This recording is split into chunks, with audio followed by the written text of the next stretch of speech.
இன்னைக்கு ஒரு ரொம்ப சுவாரஸ்யமான ஒரு நிகழ்வு நடந்தது என்னோட லைஃப்ல. என்னன்னு பாத்தீங்கன்னா, என்னோட கார் வந்து சடனா ஸ்டாப் ஆகி நின்றுடுச்சு. பேட்டரி வீக் ஆகி நின்றுடுச்சு. ஏன்னு தெரியல. சரி என்ன பண்றதுன்னு தெரியாம ஃப்ரெண்ட் ஒருத்தர் கால் பண்ணும்போது அவர் ஒரு பர்சன் அனுப்புனாரு. அந்த பர்சன் எனக்கு யாருன்னு தெரியாது. அவர் பாட்டு வந்தாரு, காரை ஜம்ப் ஸ்டார்ட் பண்ணி கொடுத்தாரு. ஸ்டார்ட் ஆச்சு. ஆனாலும் கண்டிப்பா பேட்டரி ஃபுல் டெட் வீக். ஷோரூம்ஸ்க்குலாம் கால் பண்ணி கேட்டா அவங்க என்ன சொல்றாங்க, புது பேட்டரி போடணும், இல்ல புது பேட்டரி கூட சேர்த்து நீங்க ரொம்ப நாளா சர்வீஸ் பண்ணல, சர்வீஸ் ரெக்கார்டு இல்ல, ஒரு 20,000 ஆகும் அப்படி இப்படின்றாங்க. அப்போ இந்த மனுஷன்கிட்ட சொன்னா என்ன பண்றதுன்னு தெரியல. சரி ஓகே நீங்க இது கொடுங்க, நான் பேட்டரி இது பண்ணி மாத்திக்கிறேன் அப்படின்னு சொல்லும்போது அவர் என்ன பண்ணாரு, இல்ல இல்ல அப்படின்னு சொல்லி இந்த பேட்டரி பத்தின ஃபுல் டீடைல் எல்லாம் கேட்டு எனக்கு ரிஜிஸ்ட்ரேஷன் ப்ராசஸ் எல்லாம் அவரே பண்ணி கொடுத்து ஒரு ½ வெயிட் பண்ணி இந்த பேட்டரி எந்த இடத்துல கொடுத்தா எனக்கு புது பேட்டரி கொடுப்பாங்கன்னு எல்லாமே பண்ணி கொடுத்து இப்போ நான் புது பேட்டரி கிடைச்சிரும். ஒரு 2 நாள் எனக்கு புது பேட்டரி கிடைச்சிரும். ஆனா அது வரைக்கும் என்னோட கார் சும்மா இருக்கும்னு அவரோட ஓன் பேட்டரியை எனக்கு கொடுத்துருக்காரு.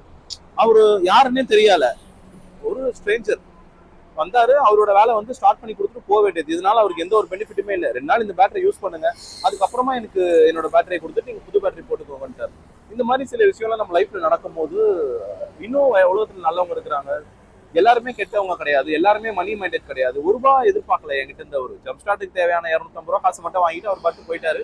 யாருன்னே தெரியாது என்ன நம்பி இவ்வளவு பெரிய பேட்டரி கொடுத்துட்டு போயிருக்காரு. ஸோ ரொம்ப ஒரு நெகிழ்ச்சியான ஒரு தருணம்.